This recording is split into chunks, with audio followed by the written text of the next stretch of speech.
If you're hearing this, well done. You found a way to connect to the internet. Welcome to the QAA Podcast Premium Episode 323, Fake Housing TikToks. As always, we are your hosts, Jake Rakitansky, Annie Kelly, and Travis View.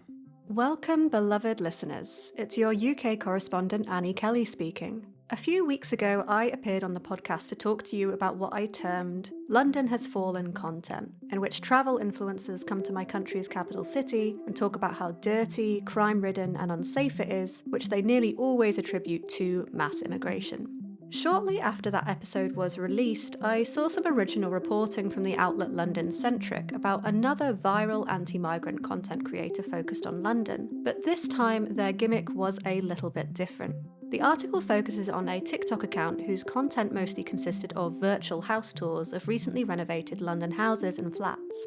Now, it's not unusual for estate agents to advertise their wares on social media these days, but what was different about this account was the fact it wasn't actually attempting to sell these places at all. Instead, the account used its videos to stoke viral outrage by claiming that all of the residences depicted were being handed over to undeserving, ungrateful, illegal immigrants and asylum seekers.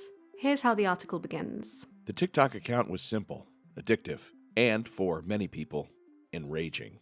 Under the username reform_UK_2025, it offered video tours of newly refurbished houses across London, describing how they had just been handed over for free to illegal immigrants. One video claimed a house had been fitted with ensuite bathrooms for the benefit of boat people, in quotes. Another told viewers that a tenant had been accused of rape, while others said properties had been reserved for Muslims. One video showed a group of black men inside a West London property and captioned the clip, quote, housing them so veterans can sleep in their garden. In one clip, a, quote, Palestinian asylum seeker was said to have accepted the keys to the property while proclaiming his hatred of Britain. Another spoofed an advert for Jet2 holidays by offering immigrants the chance to be picked up from the channel and have their accommodation paid for by British taxpayers. Let's take a look at some examples which were included in the article. Let me show you guys an HMO we've signed up, asylum seekers, aka illegal migrants, 4 months ago. And take you right to your 4-star hotel, where you can work illegally, claim benefits, and never be deported. Watch how the British struggle paying the highest taxes since the 1940s, while you pay nothing and even receive benefits. All this and more. Yeah, we're racist. I mean, that poor woman who did that voiceover for the Jet2 holiday commercial can't be happy that their voice seems to have been AI duplicated in order to stoke up this outrage. Yeah, it's like AI layered on top of AI there, where, they clearly got the sort of audio from the Jet2 holidays parody, and then they've also got what I think is an AI American accent speaking over the top of it as well. Yeah, they got the white racist American guy. Yeah. This is for like advanced online racism. You're gonna have in your left ear it's gonna be one racist voice, and your right ear is a totally different one. Yeah. This is a test they give you actually to check for ADHD. You have one racist guy in your left ear and a less racist person in your right ear. And here's another video. So you can see that they all follow quite a similar theme here. Let me show you guys a 15-unit HMO for the asylum seekers, aka illegal migrants in Chelsea, London. I mean, this is very strange because, the video, like, without the sort of voiceover, would, like, be right in place at, like, any other real estate kind of, like, property tour. It's just someone sort of, like, walking through with, it looks like their handheld phone and opening doors, showing off the, the living room and the bathroom. But there's, of course, when added with the voiceover, there's, like, well, it's like, here's where the sort of the ungrateful drain on society foreigners will be, like, exploiting you, the hard working taxpayer. Here's where they will be taking what is rightfully yours. Is very, very strange.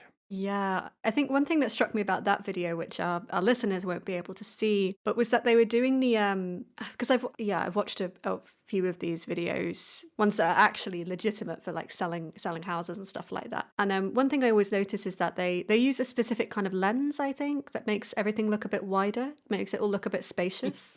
The same tricks that the landlords post on Zillow. Yeah, you know, and then you actually big. go and see the property and you're like, it's actually like way narrower than the pictures made it look. But they're doing that here. So they're kind of like, yeah, as you say, Travis, the visuals itself is just like, wow, look at this luxury flat. Wouldn't you like to live here? And then it's just like the sinister music and the whispered voiceover talking about how it's going to ungrateful asylum seekers who hate you and hate Britain. Yeah, it's like, oh man, that marble countertop does look lovely. I can't believe people who don't deserve it are getting it.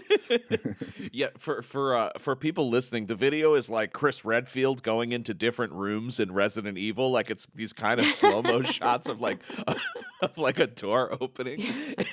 But instead of zombies, he's like, he's afraid that like people of color will be on the other side.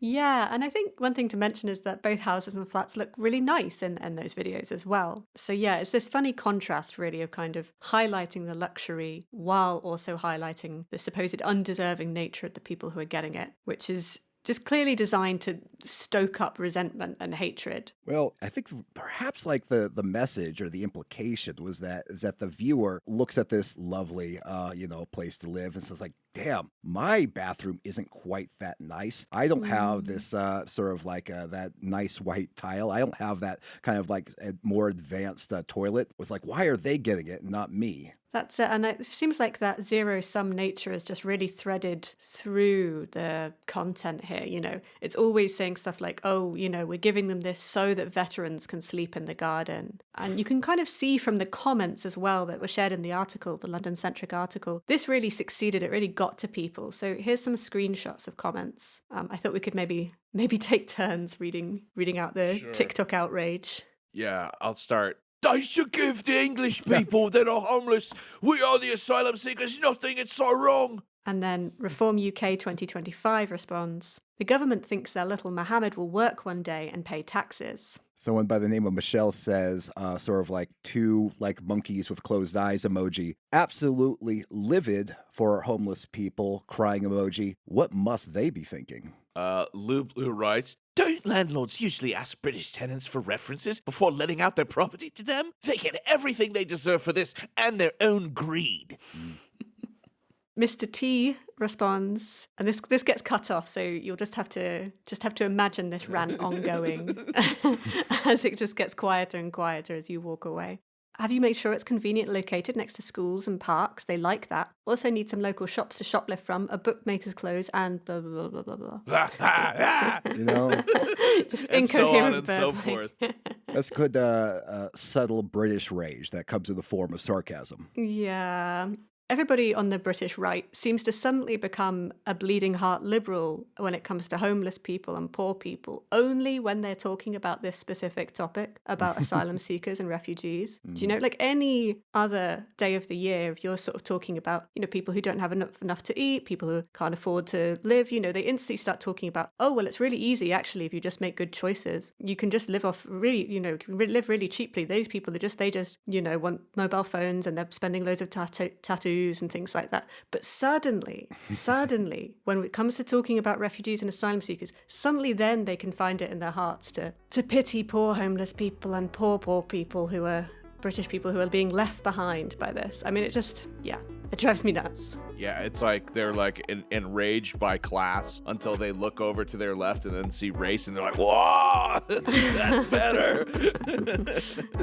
You've been listening to a sample of a premium episode of the QAA podcast. For access to the full episode, as well as all past premium episodes and all of our podcast miniseries, go to patreon.com/QAA. Travis, why is that such a good deal? Well, Jake, you get hundreds of additional episodes of the QAA podcast for just $5 per month. For that very low price, you get access to over 200 premium episodes, plus all of our miniseries. That includes 10 episodes of Man Clan with Julian and Annie, 10 episodes of Perverts with Julian and Liv, 10 episodes of The Spectral Voyager with Jake and Brad, plus 20 episodes of Trickle Down with me, Travis View. It's a bounty of content and the best deal in podcasting. Travis, for once, I agree with you. And I also agree that people could subscribe by going to patreon.com/QAA. Well, that's not an opinion, it's a fact. You're so right, Jake. We love and appreciate all of our listeners. Yes, we do. And Travis is actually crying right now, I think, out of gratitude, maybe? That's not true. The part about me crying, not me being grateful. I'm very grateful.